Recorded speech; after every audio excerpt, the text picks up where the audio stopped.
हाँ जी, तो हम लोगों ने जो डिस्कस किया था वो ये था कि नंबर ऑफ मोल्स हमारा given mass by molecular mass के इक्वल होता है, given number of particles by Na के होता है, या गिवन वॉल्यूम बाय 22.4 लीटर के इक्वलेंट होता है, राइट। अब हमसे क्या पूछ रहा है, हमको कह रहा है calculate the number of molecules, calculate the number of molecules. जो आप नंबर ऑफ पार्टिकल कहते हो ना, वो पार्टिकल एटम हो सकता है, आयन हो सकता है, या मॉलिक्यूल हो सकता है। इसका मतलब वो मेरे को इसकी बात करना चाह रहा है, राइट। अब मैंने तुम्हें ये बोला है कि आपको दो चीजें फोकस करनी होती है, दे क्या रहा है और पूछ क्या रहा है। दे रहा है आपको वेट, वेट मेरा इसमें, तो मैंने पुट कर दिया 0.05। अब बात किसकी हो रही है, वाटर। वाटर का मॉलिक्यूलर मास कितना, 18। नंबर ऑफ मॉलिक्यूल्स आपको निकालने हैं Na, तो my answer will be 0.05 by 18 into में Na will be my x।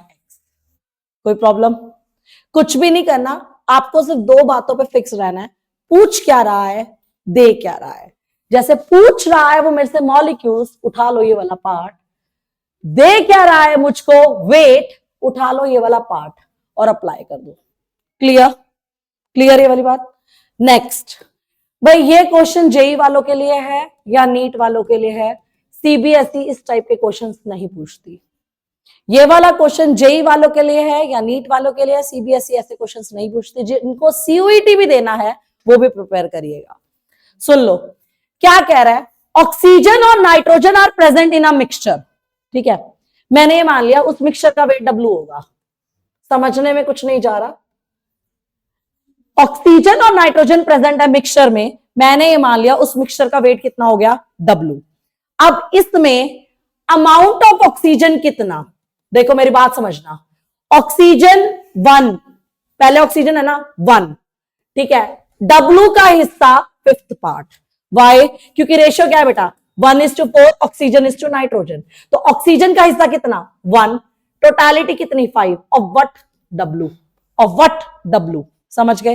अब मेरे को अमाउंट ऑफ नाइट्रोजन निकालना है, सुनना, नाइट्रोजन का मिक्सचर में कंटेंट कितना 4, विद रिस्पेक्ट में 5 इंटू में W, कोई दिक्कत। ये तो आगे आपके, आपने क्या करा बेसिकली, अमाउंट निकाल लिया, मतलब वेट निकाल लिया। क्या निकाल लिया, वेट निकाल लिया। अब देखो यहां तक पहुंच गए हम W/5, ये रहा हमारा W/5, यहां तक पहुंच गए ये मेरा 4W/5, 4W/5, कोई दिक्कत। मोल्स, मोल्स क्या होते हैं, given mass, given mass upon में molecular mass, given mass upon में मॉलिक्यूलर मास ऑक्सीजन का। अब इसके मोल्स निकाले, गिवन मास अपॉन में नाइट्रोजन का मेरा 28, ये मेरे मोल्स आ गए, कोई दिक्कत, मोल्स आ गए, गिवन मास अपॉन में molecular mass, this is my given mass, this is my given mass, ये O2 का मॉलिक्यूलर, ये N2 का मॉलिक्यूलर, कोई दिक्कत, ठीक है। अब मॉलिक्यूल्स निकालने थे, मॉलिक्यूल्स कैसे निकालते हैं, आप मोल्स को उसके Na से मल्टीप्लाई कर दोगे ना, मॉलिक्यूल्स आ जाते हैं, ठीक है। तो W/5 इंटू 32 Na से मल्टीप्लाइड, 4W/5 इंटू 28 Na से मल्टीप्लाइड, कोई दिक्कत। अब आपको इनके मॉलिक्यूल्स का ना रेशियो देखना था, simply W/5 into 32 Na divided by 4W Na 5 into 28, done. Na से Na कैंसिल, W से W कैंसिल, 5 से 5 कैंसिल, 28/32 इंटू 4 करके आप निकाल दोगे, कोई दिक्कत, कोई दिक्कत। जेई में इस टाइप के क्वेश्चंस आते हैं, मैं एक बार फिर बता देती हूँ। आपने मिक्सचर को सबसे पहले लेट कर लेना x, ठीक है, या W, जो भी करने का मन करे आपका। तो अब देखो 1 इसका कंटेंट है, तो 1 बाय टोटल इंटू में दिस हिस्सा, 4 बाय टोटल इंटू में दिस हिस्सा, ये वेट हो गया। इसके मॉलिक्यूलर मास से जब डिवाइड करोगे तो ये मोल हो गए, इसके मॉलिक्यूलर मास से जब डिवाइड करोगे ये मोल हो गए। आप इसको Na से मल्टीप्लाई करोगे तो मॉलिक्यूल्स हो गए, इन दोनों को डिवाइड करते रेशियो हो गया, दैट्स इट, कोई दिक्कत। ये कॉम्पिटिटिवली पूछे जाते हैं, सीबीएसई इस टाइप के क्वेश्चंस नहीं देती है, सीबीएसई सिर्फ यहीं तक स्ट्रिक्ट है। कोई दिक्कत? कोई दिक्कत?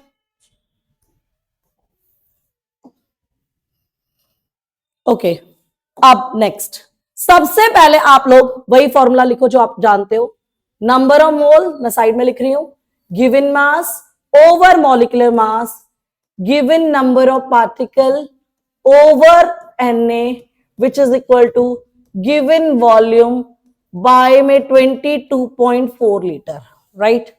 ओके अब देखो, कैलकुलेट द मास, पूछ क्या रहा है? मास। कैलकुलेट द मास, पूछ क्या रहा है? मास। यहां पर दे क्या रहा है? One atom. One atom, one atom मतलब नंबर ऑफ पार्टिकल हो गए, कोई दिक्कत? देखो, कैलकुलेट द मास, पूछ क्या रहा है? मास।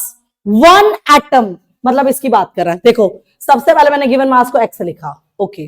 किसकी बात हो रही है भाई? कैल्शियम की। कैल्शियम का कितना होता है? बोलो। 40। One atom, what do you mean by term one atom? One upon में Na, तो एक्स कितना आया? Na बाय 40 हो गया solve. Sorry 40 by Na, 40 by Na। कोई दिक्कत? First question done, clear? दोबारा बताऊं, पूछ क्या रहा है? मास। दे क्या रहा है? One atom. एटम की जगह वन लिखो, Na की जगह Na लिखो, गिवन मास x हो गया, मॉलिक्यूलर मास 40 हो गया। कोई दिक्कत? क्लियर? ओके नेक्स्ट, फिर से देखो, पूछ क्या रहा है? मास। दे क्या रहा है? One molecule. फिर से मास वाला ये हो गया, मॉलिक्यूल वाला ये हो गया। गिवन मास को x मान लो, SO2 कह रहा है, S का होता है 32, ऑक्सीजन का हो गया 16 इंटू में 2, given number of particle, one molecule कह रहा है Na, कितना बन गया? 64 बाय में Na, तो ये आंसर कितना आ गया? 64 बाय में Na। कोई दिक्कत? पहला क्वेश्चन डन। आप फिर से यही बोलूंगी, दो बातों पे स्टिक रहो, पूछ क्या रहा है? दे क्या रहा है? पूछ क्या रहा है? दे क्या रहा है? That's it. नेक्स्ट क्वेश्चन देखो, अब वो मेरे से क्या करवाना चाह रहा है? क्या रहा है? नंबर ऑफ एटम्स निकालने हैं। नंबर ऑफ एटम्स मतलब यही वाली बात आ गई, okay. 0.5 mole atoms of carbon. एक बात सुनो, एक मोल में कितने पार्टिकल्स होते हैं? 0 to 2 into 10 to the power 6.022 into 10 to the power 23, right? तो 0.5 मोल में कितने होंगे? 0.5 into 6.022 10 की पावर 23, यही आएगा। एक मोल में कितना? 6.022 10 की पावर 23, 0.5 में कितना? Multiply by that. कोई दिक्कत? नेक्स्ट, अब फिर से आते हैं, वो मेरे से नंबर ऑफ एटम पूछ रहा है। क्या पूछ रहा है? Number of atoms. दे क्या रहा है? ग्राम। दे क्या रहा है? ग्राम। इसका मतलब ये दोनों यूज होंगे। गिवन 30.2, मॉलिक्यूलर मास सल्फर का हो गया 32, नंबर ऑफ एटम पूछ रहा है एक्स, Na, तो कितना आ गया?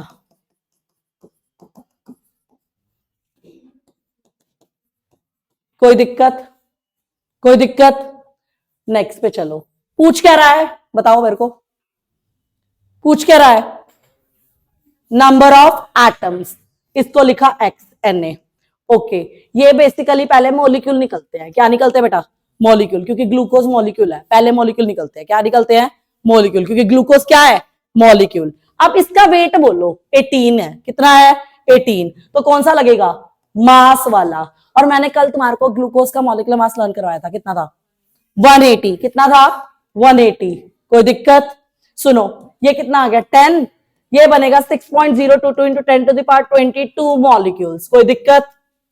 ये नंबर ऑफ मॉलिक्यूल्स हो गए। अब उसने ना वैसे मुझे बोला calculate the number of atoms, तो आपको ईच के नहीं बताने, टोटालिटी बतानी होती है।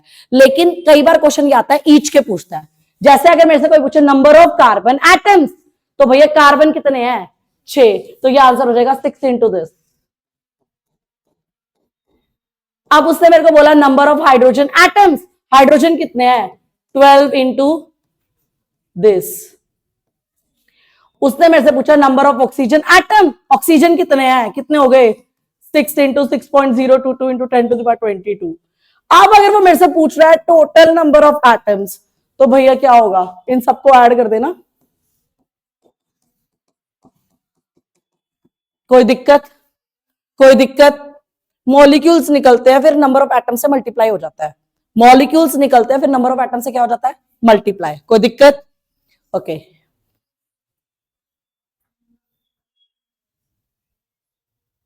हाँ जी, एक मोल में कितने होते हैं जल्दी बोलो, 6.022 इंटू 10⁻23, 0.2 में कितने होंगे, multiply by that, that's it. ये तो डायरेक्ट था। ओके ये क्वेश्चन बहुत ज्यादा इंपॉर्टेंट है, ये क्वेश्चन आने के चांसेस है, मेरी बात ध्यान से सुनना, जिसके नंबर ऑफ एटम सेम हो ना, ये बात ध्यान रखना, जिनके नंबर ऑफ एटम सेम हो, इसका मतलब उसके नंबर ऑफ मोल्स भी सेम होंगे। जिसके नंबर ऑफ एटम सेम हो, इसका मतलब उसके नंबर ऑफ मोल्स भी सेम होंगे। क्लियर? इसका मतलब अगर तू मुझे सोडियम और कैल्शियम का कंपेयर करा रहा है ना, तो मैं ये कह सकती हूँ इन दोनों के मोल्स क्या होंगे, सेम।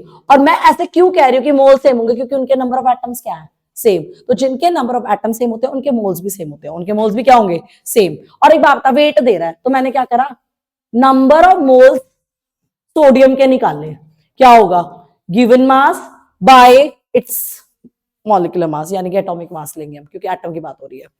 मैंने नंबर ऑफ मोल कैल्शियम के निकाले, कैल्शियम का मास कितना है 15 और इसका एटॉमिक मास कितना है 40। अब मैंने तुम्हारे को क्या बोला था, जिनके मॉलिक्यूल सेम, इसका मतलब उसके मोल्स भी सेम। तो इसका मतलब given mass by 23 will be equal to 15 by 40 which will automatically equal to 15 by 40 into में 23। कुछ भी नहीं करना, जिनके मॉलिक्यूल्स बराबर, इसका मतलब उसके मोल्स बराबर। और गिवन ग्राम में मोल्स निकालने का तरीका तो एक ही है, गिवन मास बाय मॉलिक्यूलर मास या एटॉमिक मास। कोई दिक्कत? क्लियर? पक्का क्लियर? ओके अब क्योंकि मेरा फॉर्मूला हट चुका है, एक बार मैं दोबारा फॉर्मूला लिख रही हूं, number of moles equal to given mass by molecular mass, which in turn equal to given number of particle by Na, which in turn equal to given volume by में 22.4 लीटर लिख दिया। हाँ जी, फिर से वही बात, पूछ क्या रहा है, वॉल्यूम, दे क्या रहा है, मास। तो इसका मतलब ये वाला और ये वाला लगेगा। सबसे पहले फॉर्मूला सिलेक्ट करा करो, पूछ रहा है वॉल्यूम, दे रहा है मास, पूछ रहा है वॉल्यूम, दे रहा है मास, स्टिक हो जाओ। वॉल्यूम को मान ले x, 22.4 लीटर। ओके मास बोलो 1.4।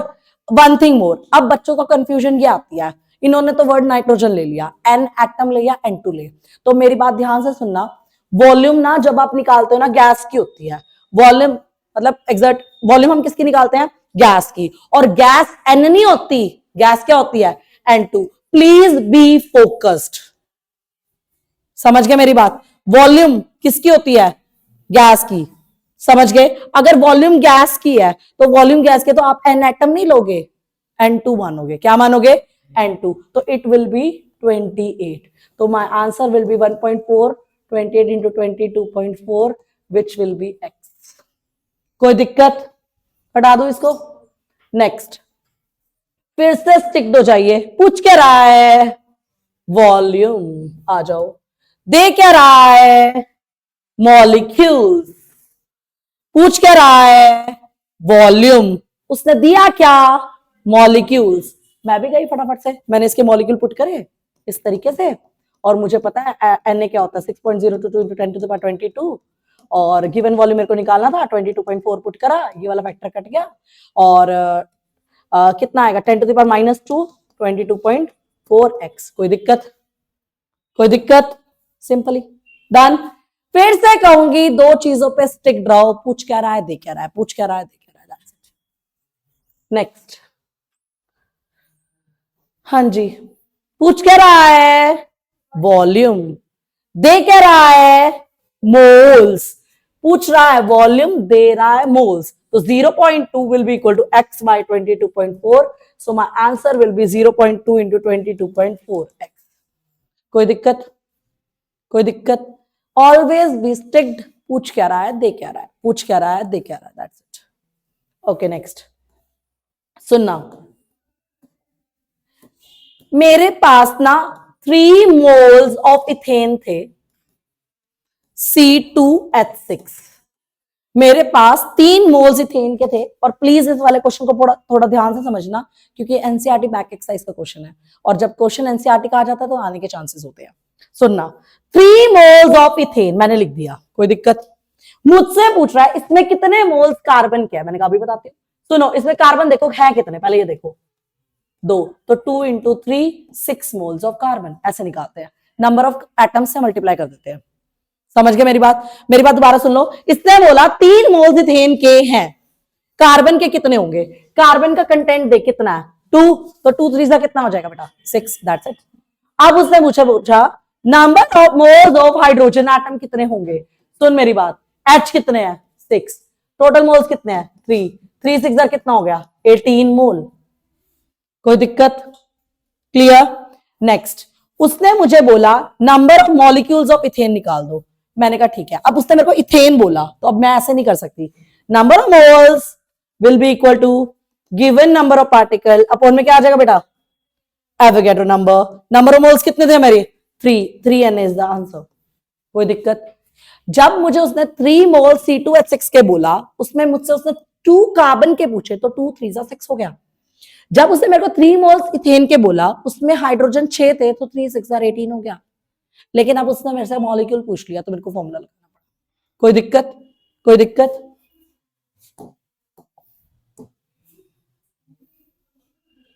ओके नेक्स्ट है जी आपका, calculate the total number of electrons present in 1.6 gram of methane. देखो, कभी भी नंबर पूछे ना, पहले मॉलिक्यूल निकाला करो बेझिझक। जब भी ऐसे नंबर पूछे पहले क्या निकाला करो, मॉलिक्यूल्स। सुन, नंबर देखते ही तू मॉलिक्यूल वाले के पास जा। किसके पास जा? मॉलिक्यूल वाले के पास। हाँ जी, मेरे को बताइए क्या दे रहा है, मास। इसका मतलब कौन सा वाला लगेगा, given mass, molecular mass, given number of particle over 6.022 into 10 to the power 23। कोई दिक्कत? आ जाओ।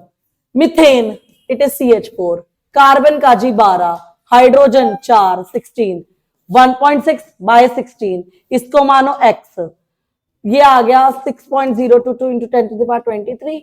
ये सॉल्व होके आ गया 6.022 इंटू 10 टू द पावर 22। कोई प्रॉब्लम किसी को? अब मेरी बात ध्यान से सुनना, सबसे पहले ये देखो, जो तुमसे पूछ रहा है it is a neutral molecule या ion, it is a neutral molecule. जो न्यूट्रल मॉलिक्यूल होता है, मेरे को ये पढ़ाया गया था, उसका एटॉमिक नंबर ही नंबर ऑफ प्रोटॉन और नंबर ऑफ इलेक्ट्रॉन होते हैं। दोबारा बता देती हूँ, पहले ये चेक करा करो, इज इट न्यूट्रल? हाँ जी, it is neutral. If it is neutral, तो इसका number of proton, number of electron which in turn equal to atomic number होगा, which is equal to number of protons, number of electrons which in turn equal to atomic number होगा। ये बात होती है। Okay, मैंने बोल दिया, ठीक है। अब इसका मैंने एटॉमिक नंबर देखा, कितना है हमारे कार्बन का एटॉमिक नंबर, कितना है भाई 6, हाइड्रोजन का 1, 6 प्लस 4 कितने हो गए 10। बस इस आंसर को 10 से मल्टीप्लाई कर दिया, आंसर आ गया।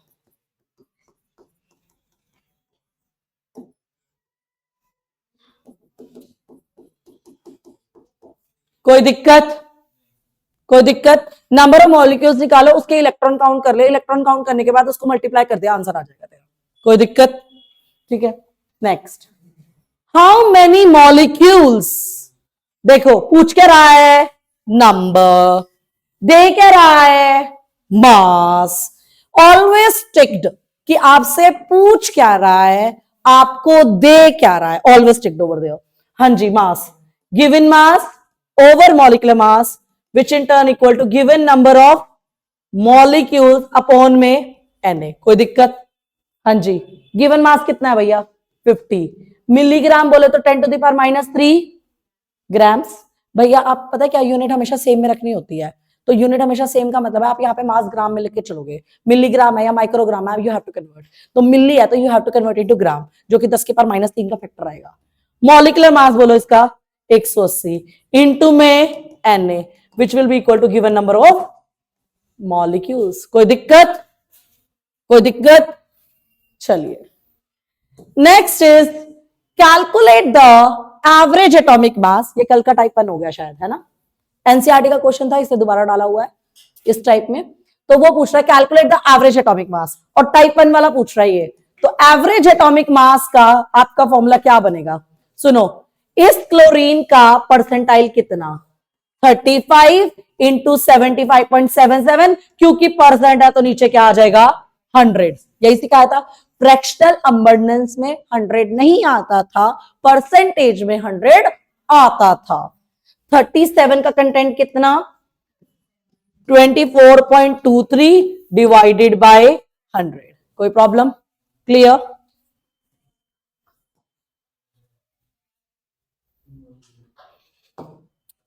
अब ये जो क्वेश्चन है देखो, वैसे तो ये क्वेश्चन फिर से मैं कहूंगी जेई और नीट पर्पस के लिए है, बट स्टिल कोई भरोसा नहीं, अगर किसी के स्कूल में हाई लेवल कराया जाता है तो वो पूछ सकते हैं, कोई भरोसा नहीं, अगर किसी के स्कूल में हाई लेवल कराया जाता है तो पूछ सकते हैं। Done, okay. अब मेरी बात ध्यान से सुनना, आप ना ये देखो, ये क्या है, मॉलिक्यूल्स, ठीक है, ये क्या है, मास, ये क्या है मास, वो क्या है मॉलिक्यूल, उसमें से उतने मॉलिक्यूल निकाले, पूछ क्या रहा है, ये भी देख लो, नंबर ऑफ मोल्स। मैं तुम्हारे को बताती हूं, देख चुपचाप इससे इसके मोल्स निकाल ले, देख निकाल ले, number of moles, number of moles is equals to 1 into 10 to the power 21 divided by 6.022 into 10 to the power 23। कितना आ रहा है, एक बार डिवाइड करना फटाफट से, 1 by 6.022, ठीक है, इसको करो, बताओ कितना आ रहा है। और नंबर ऑफ मोल्स आप एक बार इससे भी निकाल दो, given mass over carbon monoxide का मॉलिक्यूलर मास,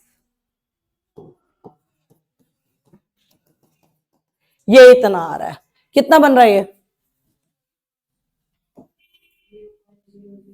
0.00166, ये 10 to the power -2 यूज किया है, यूज किया है, ठीक है, ओके, ये आ रहा है, कोई दिक्कत। इसको मैं ऐसे लिख सकती हूँ ना, नियर अबाउट 1.6 इंटू 10 की पावर -3 लिख सकती हूँ, लिख सकती हूँ ना। अब आपने कुछ नहीं करना, लेफ्ट निकालने हैं ना, आपके पास टोटल कितने थे, इतने, इसमें से ये रिमूव हुआ है, माइनस करके आ जाएंगे, दैट्स इट, कोई दिक्कत। जितने थे आपके पास इतना कंटेंट था, राइट, इतना कंटेंट था, इसके मोल्स निकाल लिए, उसमें से उतने रिमूव हुए, उसके मोल्स निकाल लिए, दोनों को माइनस करके आ जाना, कोई दिक्कत। तो ये क्वेश्चन जेईई और नीट में आते हैं इस टाइप के, मोल से ही, देखो कुछ भी नहीं हो रहा, मोल्स ऊपर से निकाले, मोल्स नीचे से निकाले, जिसको रिमूव करा उसको माइनस कर दिया, दैट्स इट, कोई दिक्कत, कोई दिक्कत। चलिए नेक्स्ट इज मास परसेंट वाले क्वेश्चंस। पहले मैंने अपना कराया था फ्रैक्शनल अबंडेंस वाला, एटॉमिक मास वाला, मॉलिक्यूलर मास वाला, उसके बाद मैं मोल कंसेप्ट पे आई हूं, अब मैं मास परसेंट पे जा रही हूं। जब हम मास परसेंट किसी भी एलिमेंट का निकालते हैं कंपाउंड के अंदर, उसका मास अपॉन में टोटल इंटू में 100, उस एलिमेंट का मास अपॉन में टोटल इंटू में 100। जिसका भी आपको मास परसेंट निकालना है, मान लो मेरे को कार्बन का निकालना है, सपोज मेरे को CO2 में कार्बन का निकालना है, सबसे पहले आप इसका मॉलिक्यूलर मास निकालो, 12 प्लस 16 इंटू में 2, that will be 12 plus 32, it will be 44। तो परसेंटेज आप मेरे को कार्बन की निकालनी थी इसमें, तो कार्बन का कंटेंट कितना है भैया 12, टोटालिटी कितनी है भाई 44 इंटू में 100, परसेंटेज ऑफ कार्बन आ गई। अब यही मेरे को ऑक्सीजन की निकालनी होती, तो इसमें ऑक्सीजन का कंटेंट 32 है, अपॉन में 44 इंटू में 100, कोई प्रॉब्लम, कोई प्रॉब्लम। नेक्स्ट जैसे मुझे कह रहा है, देखो calculate the mass percent composition of glucose, glucose कितना है C6H12O6, 12 इंटू 6 प्लस में 12 प्लस 16 इंटू 6, सॉल्व करके कितना आता है ग्लूकोज का, कल ही बता दिया था 180। मैंने तुम्हारे को 3 कहा था, याद कर लो, glucose as 180, sucrose as 342, urea as 60 बोला था। अब आपको इसमें परसेंटेज ऑफ कार्बन निकालनी है, भैया कार्बन का कंटेंट कितना है 12 इंटू 6 बाय 180 इंटू में 100। हाइड्रोजन का कंटेंट कितना है? 12 बाय 180 इंटू में 100। भैया ऑक्सीजन का कंटेंट कितना है? 16 इंटू 6 बाय 180 इंटू में 100। कोई दिक्कत? क्लियर?